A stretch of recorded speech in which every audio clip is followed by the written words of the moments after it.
Guillermo Lasso disolvió a la Asamblea en Ecuador en medio de su juicio político por presunto peculado. No tenemos legisladores por al menos 6 meses y la inestabilidad política ahoga a un país sumergido en la inseguridad y la crisis económica. Esto es lo que está pasando en Ecuador. Soy Doménica Vivanco y esto es La Posta.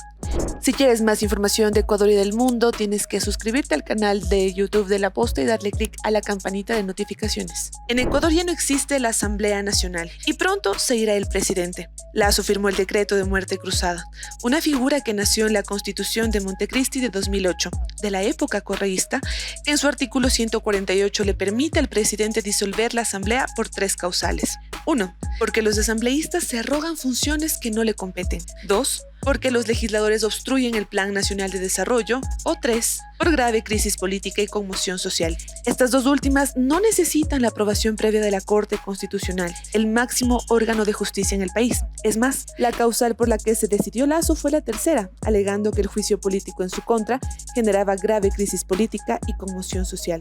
En la Asamblea, el juicio político en su contra necesitaba 92 votos y la oposición logró juntar a 72 horas de la votación cerca de 88 votos. Es decir, la destitución de Lasso se veía más real que nunca.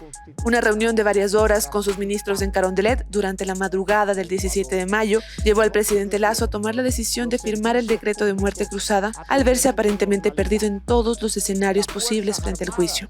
Es que habían pasado meses desde que inició el proceso en el legislativo y él no acudía al pleno a defenderse de las acusaciones. Finalmente asistió y su estrategia fue negarlo todo, afirmar que los asambleístas son antilegislación y que básicamente él era una víctima de un proceso ilegítimo de los legisladores. Contexto.